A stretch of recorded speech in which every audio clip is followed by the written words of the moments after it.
So on August 17, 2026, the 60-day Memorandum of Understanding between the United States and Iran expired. 60 days of negotiations. 60 days to find a way out. And when the deadline arrived, there was still no deal.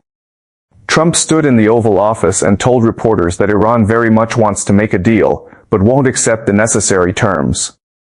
And what does Trump say the necessary terms are? Iran must never possess nuclear weapons. That is his stated position. That is the story Washington is telling about this war. But on that same day, August 17th, Iran's parliamentary speaker and chief negotiator, Mohammad Bagher Ghalibaf, publicly stated what Iran actually requires before the Strait of Hormuz reopens. Condition 1. The United States must completely lift its naval blockade of Iranian ports. Condition 2. All frozen Iranian assets must be released immediately. Condition 3. All oil sanctions must be removed. Condition 4. All U.S. military operations against Iran on every front must cease entirely. Do you see the gap? Trump is negotiating about nuclear weapons. Iran is negotiating about the blockade, the money, the sanctions, and the military presence. These two governments are not simply disagreeing on the terms of a deal. They appear to be negotiating about two completely different versions of the conflict. They're having two completely different conversations and calling it diplomacy. And a former senior U.S. diplomat, Alan Ayre, who was on the American negotiating team for the 2015 Iran nuclear agreement, said something that may explain why this situation is so difficult to resolve. Trump can't escalate because Iran can counter-escalate against Gulf energy infrastructure. But even if he wants to walk away, he can't. This isn't business. You can't declare bankruptcy and move on. That's not going to open the strait. And that is the trap. The most powerful military on earth has carrier strike groups, Tomahawk missiles, and billions of dollars being spent replacing weapons already used. Senators are already questioning whether this war is making America safer. And according to its own former diplomats, Washington may be facing a situation where escalation is dangerous, but withdrawal is politically difficult. He cannot move forward. He cannot move backward. Now here is something even more revealing. On August 18th, Trump posted a map on Truth Social declaring the Strait of Hormuz open and operating normally. He said mines had been cleared and the blockade was fully in effect. But the same day, Iran reportedly seized the tanker Amara near Kish Island, while another vessel, the Minoan Dignity, was struck by fire near Hormuz. Trump says the strait is open. Iran seizes a tanker. Whatever version of events you believe, one thing is obvious. The strait is not behaving like a body of water under complete and uncontested control. And that becomes even more important when you look at what Iran did during those 60 days.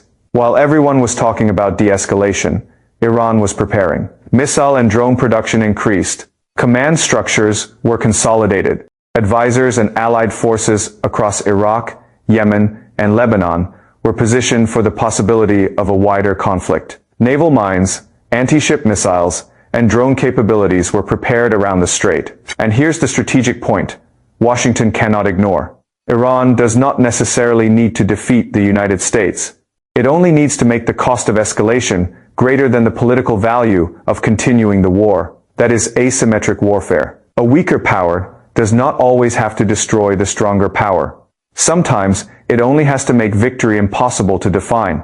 Iran has also reportedly prepared scenarios involving attacks on regional infrastructure, including the undersea communication cables that run through the Persian Gulf. It has strengthened its internal security structure while preparing for possible escalation abroad. This is not a country acting as though the conflict is over. This is a country preparing for whatever comes next.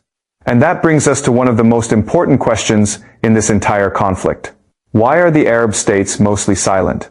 Saudi Arabia, Egypt, Jordan, Kuwait, Bahrain, and the UAE all have enormous amounts to lose if the Strait of Hormuz remains unstable. Their economies, energy markets, security, and political stability are deeply connected to what happens in the Gulf. And yet, they are not leading a major diplomatic initiative to force a resolution. They are managing the situation quietly.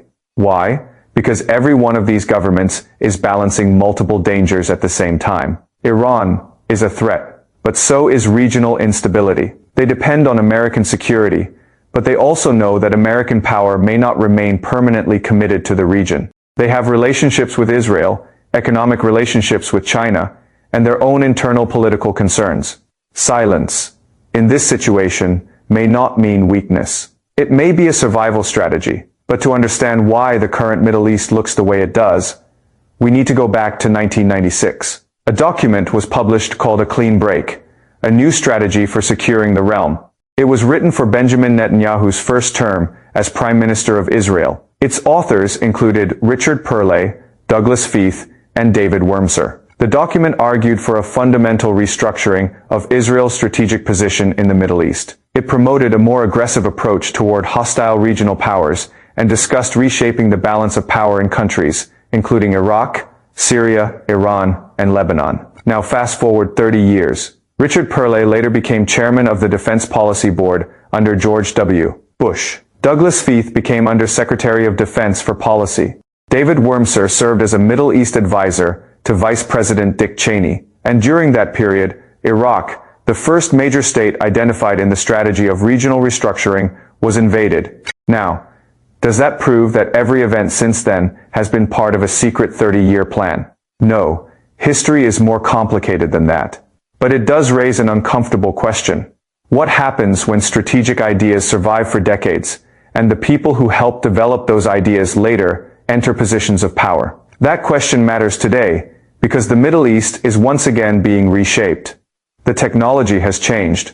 Artificial intelligence, missile defense, cyber warfare, autonomous weapons, and surveillance systems have replaced much of the language of the 1990s. But the underlying competition remains. Iran wants to prevent its isolation and destruction as a regional power. Israel wants to remove what it sees as an existential threat. Arab governments want security and survival, and the United States is trying to maintain influence while managing commitments in Europe and Asia. And every one of those objectives creates pressure on the others. This is why the United States faces a larger problem than simply defeating Iran militarily.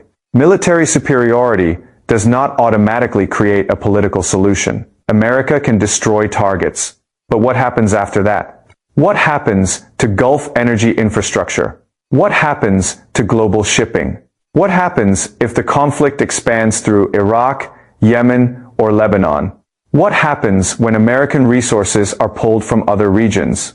And this is where the connection to South Korea, Ukraine, and Europe becomes important. America's military resources are not unlimited. A carrier group deployed to the Middle East is a carrier group unavailable somewhere else. Reduced military commitments in one region affect calculations in another. South Korea watches American reliability. North Korea watches the Korean Peninsula. Russia watches NATO. Europe watches Ukraine. China watches all of it. A regional war does not stay regional when the world's major powers are connected through the same military and economic system.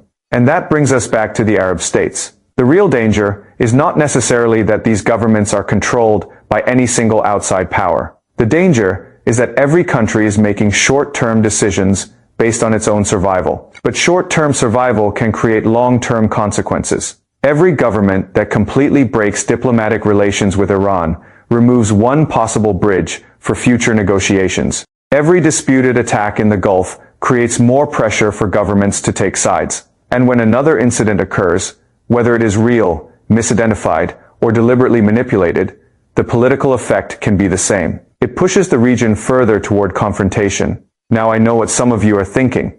Isn't this all too much coordination? Isn't this just conspiracy theory dressed up as geopolitics?